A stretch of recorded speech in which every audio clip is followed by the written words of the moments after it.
Hello, welcome to our official YouTube channel.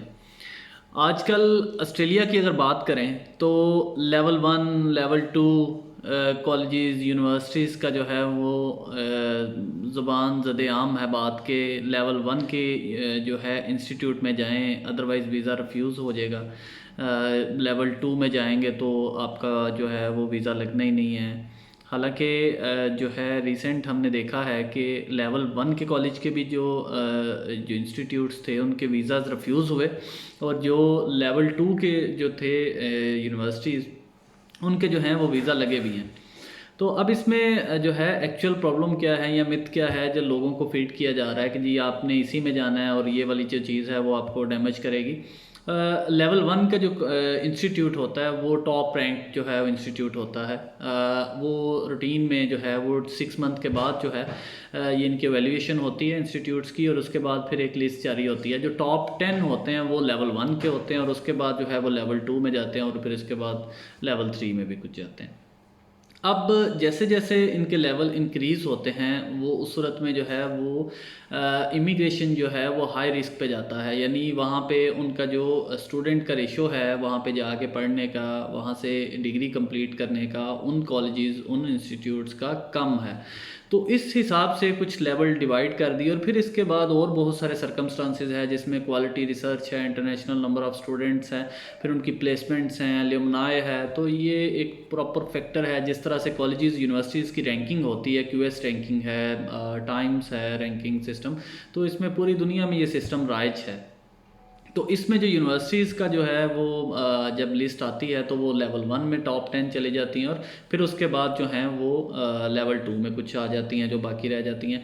अगर हम Australia की बात करें तो ऑस्ट्रेलिया में टोटल 43 जो हैं वो यूनिवर्सिटीज़ हैं, और ये यूनिवर्सिटीज़ जो हैं ये ऑस्ट्रेलियन स्टेट्स के अंदर जो हैं वो सब में फैली हुई हैं, और इनमें जो इनके मेन कैंपसेस हैं वो ईच स्टेट में उनका जो है वो कैंपस ज़रूर मौजूद है।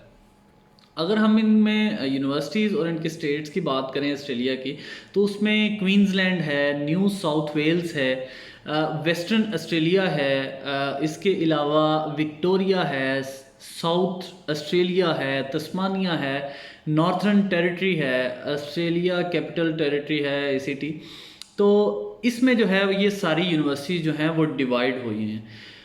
जब हम लोग इन इंस्टीट्यूट्स की बात करते हैं तो इसमें जो टॉप पे 10 यूनिवर्सिटीज़ हैं, जो अगर हम 2023 की क्यूएस रैंकिंग की बात करें, वर्ल्ड रैंकिंग सिस्टम की, तो उसमें जो टॉप पे है वो ऑस्ट्रेलियन नेशनल यूनिवर्सिटी है जो कि कैपिटल टेरिटरी में फॉल करती है, वहाँ पे मौजूद है। तो ये यूनिवर्सिटी टॉप जो है नंबर वन पे है ऑस्ट्रेलिया में, जिसको लेवल वन की यूनिवर्सिटी इंस्टीट्यूट कहा जाता है। अब इसके बाद 9 यूनिवर्सिटीज़ जो हैं वो और हैं जो इस कैटेगरी में फॉल करती हैं, और इसमें 8 यूनिवर्सिटीज़ ऐसी हैं जिसको G8 ग्रुप कहते हैं, वो कंटिन्यूसली इन जो टॉप 10 या लेवल वन के इंस्टीट्यूट्स हैं उसमें मौजूद ही रहती हैं, तो इनको G8 का नाम दिया जाता है। वो यूनिवर्सिटीज़ उसमें रहती हैं। बाकी को 2 यूनिवर्सिटीज़, कभी एक यूनिवर्सिटी ऊपर आ जाती है, दूसरी लेवल टू में चली जाती है, और फिर लेवल वन वाली जो है वो टू वाली वन में, फिर इस तरह से ये चलता रहता है। अगर हम यूनिवर्सिटीज़ की लिस्ट की बात करें तो मैं उनका नाम आपको बता देता हूँ कि कौन से इस टाइम पे 2023 की क्यूएस वर्ल्ड रैंकिंग सिस्टम के अकॉर्डिंगली लेवल वन के टॉप 10 इंस्टीट्यूट्स हैं ऑस्ट्रेलिया में। उसमें सबसे पहले जैसा कि मैंने बताया ऑस्ट्रेलियन नेशनल यूनिवर्सिटी, उसके बाद यूनिवर्सिटी ऑफ मेलबर्न, उसके बाद यूनिवर्सिटी ऑफ सिडनी, उसके बाद University of New South Wales, फिर यूनिवर्सिटी ऑफ क्वींसलैंड, फिर मोनेश यूनिवर्सिटी, फिर यूनिवर्सिटी ऑफ वेस्टर्न ऑस्ट्रेलिया, फिर यूनिवर्सिटी ऑफ एडिलेड, और फिर University of Technology Sydney, University of Wollongong, और मैक्वेयर यूनिवर्सिटी जो है वो इसमें शामिल हैं।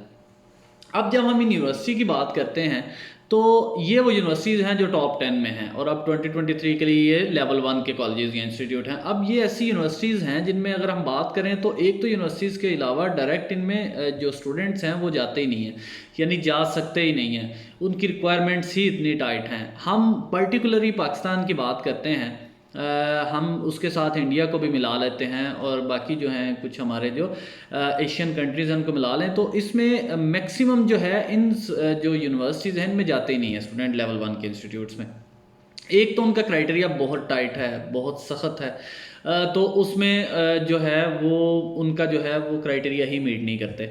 अब अगर हम बात करें लेवल 2 के इंस्टीट्यूट्स की, तो लेवल 2 में भी बहुत सारी अच्छी यूनिवर्सिटीज़ जो है मौजूद हैं जिनकी वीज़ा रेशो काफ़ी ज़्यादा है पाकिस्तान के लिए। इवन दो 70% प्लस में है, 80% में है, उसमें मर्डोक यूनिवर्सिटी आ जाती है, कर्टन यूनिवर्सिटी आ जाती है, डीकन यूनिवर्सिटी है, चार्ल्स स्टुअर्ट यूनिवर्सिटी है, और बाकी जो जैसे टोटल नंबर हम 43 की बात करें तो 10 ये आ गई, बाकी जो हैं वो आपकी 33 अदर यूनिवर्सिटीज़ हैं जो मुख्तलिफ रैंक्स के अकॉर्डिंगली जो है वो डिवाइडेड हैं, और उसमें यूनिवर्सिटीज़ की वीज़ा रेशो काफ़ी ज़्यादा है।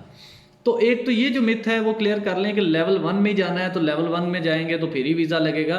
ऐसी कोई चीज़ नहीं है। लेवल 1 का वीज़ा भी रिफ्यूज़ होते हुए देखा है और लेवल 2 का वीज़ा लगते हुए भी देखा है, और ऐसा भी नहीं है कि लेवल 2 का वीज़ा जो है वो लगता ही नहीं है, ऐसा कोई चीज़ नहीं है। मेन इशू कहाँ पे आता है या मेन प्रॉब्लम कहाँ पे होती है, जब आप अपनी फ़ाइल सबमिट करते हैं तो उसके बाद जो है वो आपका जो असेसमेंट क्राइटेरिया होता है, आपकी जो प्रीवियस क्वालिफिकेशन है उसको मद्देनज़र नहीं रखा जाता। फिर आपका जो कोर्स है, प्रपोज्ड कोर्स है, वो लिंक नहीं करता आपकी प्रीवियस स्टडी है। फिर आप अपना कोई कोर्स ऐसा सिलेक्ट कर लेते हैं जो आपकी प्रीवियस स्टडी से जो है वो लो रैंक्ड होता है, यानी लो लेवल पे आप उसको ले जाएं। फॉर एग्जांपल एक स्टूडेंट है, उसने मास्टर्स प्रोग्राम ऑलरेडी यहाँ से कर लिया हुआ है पाकिस्तान से, अब वो दोबारा जो है कोई पोस्ट ग्रेजुएट डिप्लोमा में जा रहा है, जो सेंस नहीं बनती कि एक क्वालिफिकेशन उसकी इस तरह की है कि वो उसको फर्दर किसी रिसर्च में चला जाए, कोई रिसर्च जो प्रोग्राम है वो ले ले पोस्ट ग्रेजुएट का। वो एक ऐसा प्रोग्राम ले लेता है जिसकी बैचलर्स लेवल पे भी जो लोग हैं यहाँ पे उसको कर रहे हैं। एक बंदे ने 4 इयर्स का बैचलर्स किया, फिर उसके बाद उसने जो है वो कोई एमएस कर लिया है या उसके बाद और कोई क्वालिफिकेशन है उसके पास, तो फिर वो एक डिप्लोमा में जाता है तो उस सूरत में वीज़ा रेशो कम हो जाती है और वीज़ा रिफ्यूज़ हो जाता है। और रिसेंटली भी 1-2 क्यूरीज ऐसी आई थी जिसमें ये इशू था और उनके वीज़ाज रिफ्यूज़ हो गए।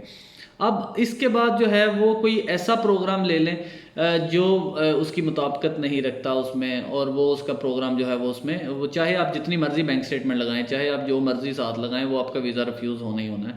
तो कोशिश करें कि जो आपकी प्रोफाइल है उसके अकॉर्डिंगली ही अपना जो कोर्स है वो सिलेक्ट करें आप अपने प्रोग्राम के लिए। वो लेवल 1 का इंस्टीट्यूट है, लेवल 2 का इंस्टीट्यूट है।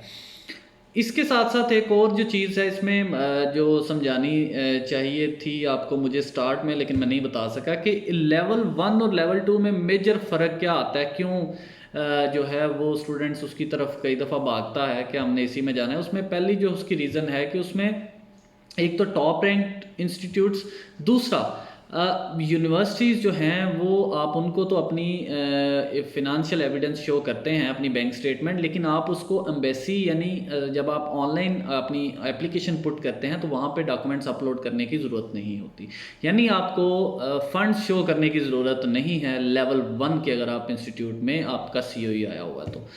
लेवल 2 में आपको फंड्स प्रॉपर उसी तरह से आपकी लिविंग कॉस्ट, आपकी जो है वो प्रोग्राम की कॉस्ट आपने वो पे किया है, रिमेनिंग कितना है, ट्रैवल इंश्योरेंस वगैरह ये, और उसके बाद हेल्थ इंश्योरेंस वगैरह सारी आपको पे करनी पड़ती है।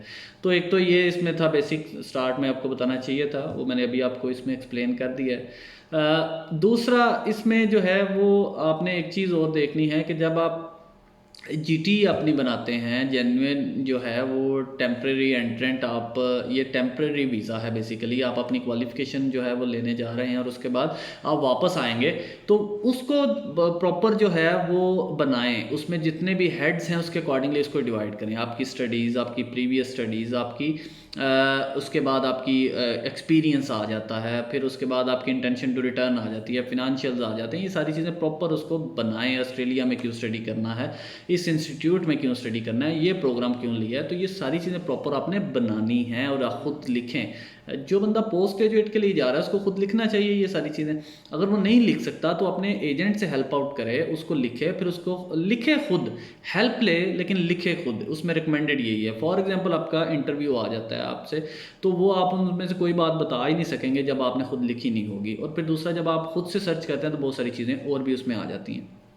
तो ये कन्फ्यूजन एक थी लेवल 1 इंस्टीट्यूट्स और वीज़ा रिफ्यूज़ल्स, और ये वो आजकल तो वीज़ा लग भी रहा है और रिफ्यूज़ भी हो रहा है। लग जिनकी प्रॉपर प्रोफाइल बनी हुई है ठीक है, उसमें कोई प्रॉपर गैप्स नहीं है उनकी स्टडीज़ में। एक्सपीरियंस लेटर है, अगर गैप है तो प्रॉपर जेन्युइन एक्सपीरियंस लेटर लगा हुआ है, वेरीफाइबल जो हो सके, एम्बेसी वेरीफाई करती है, तो फिर तो कोई इशू नहीं, वीज़े लग रहे हैं। और अगर सारी चीज़ें इनमें से प्रॉपर पूरी नहीं है, फिर आप चाहे लेवल 1 में जाएँ तो आपको लेवल 1 में बहरहाल तो वो मिलना ही नहीं है, आपका ऑफ़र ही नहीं आना।